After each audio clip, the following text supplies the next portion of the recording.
You know, we usually think of trauma as something that just breaks people, and it can. But what if, for a select few, it's actually the very thing that makes them, well, unbreakable? Today, we're diving into this really fascinating idea called post-traumatic maturity, so let's get right into it. So, what happens after something truly terrible, after some great pain? I mean, our minds, they immediately jump to the negative, right? We think about permanent scars, lasting damage. And look, for a lot of people, that is absolutely the reality. It's a tough road. But that's not the only story. There's another possibility here, one we don't talk about nearly enough. And here's the twist, and it's a big one. For a small number of people, they don't just survive, they do something incredible. They achieve a level of maturity that's way beyond anything they had before. It's not just about being resilient or bouncing back. It's a total transformation. Okay, so what does this new kind of growth actually look like? It's not as simple as just becoming tougher. No, it's a complete shift in how they see and interact with the world around them. All right, check this out. It's like a before and after of their entire personality. Before, you might see this person with a real need to either save people they see as weak, a savior complex, or on the flip side, constantly trying to get approval from people in power. But after this growth, poof, both of those urges just disappear. They're replaced by this kind of calm, detached, almost impersonal way of being. Now, it's so important to get this right. This isn't coldness. It's not that they've lost their empathy. That detachment you see on the outside, it's actually a sign of a brand new, super stable inner order. Think about it. Because their own internal world isn't a chaotic storm anymore, they stop reacting to the outside world like it is. And that brings us right to the heart of it all. What does this inner order actually build? Well, it creates this incredible, real, unshakable stability in literally every part of their life. Let's break down the anatomy of that stability.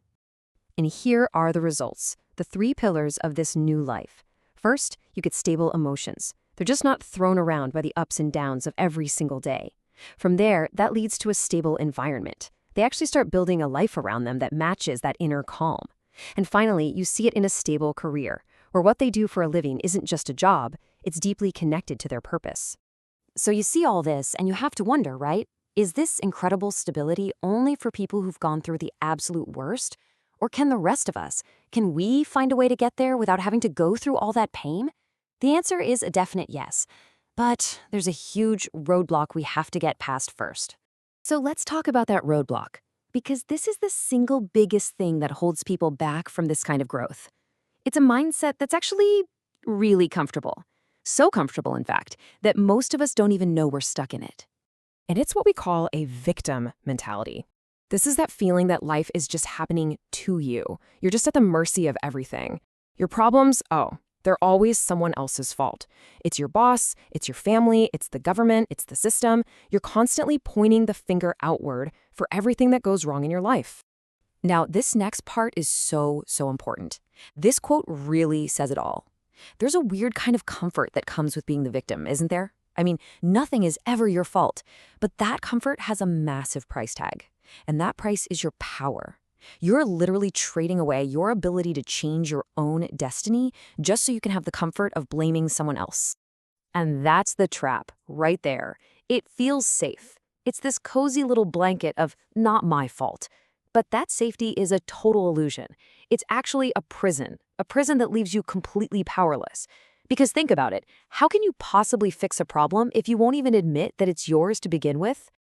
Okay, so if that victim mentality is the prison, then what's the key to get out? How do we get our power back and actually start steering our own ship? Well, the answer is simple to say, but pretty hard to do. It all comes down to the power of self-reflection.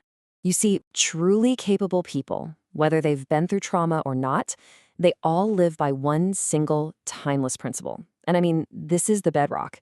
It's the absolute foundation of changing your life. And this is it. It's an ancient saying, 行有不得,反求己. And what it means is just profound. It translates to something like, if you fail to achieve your goal, look within yourself for the cause. Stop looking for a scapegoat. Stop blaming the situation. The first place you have to look is in the mirror. This is the key to everything. The second you stop blaming everyone and everything else, and you start looking inside for the real reasons for your setbacks, that's the moment you pick your power back up. It's the first step. You can't skip it. It's when you finally decide to trade that false comfort of being a victim for the real power of being responsible for your own life. So I want to leave you with a question. Think about the last thing that went wrong for you. Maybe it was just today.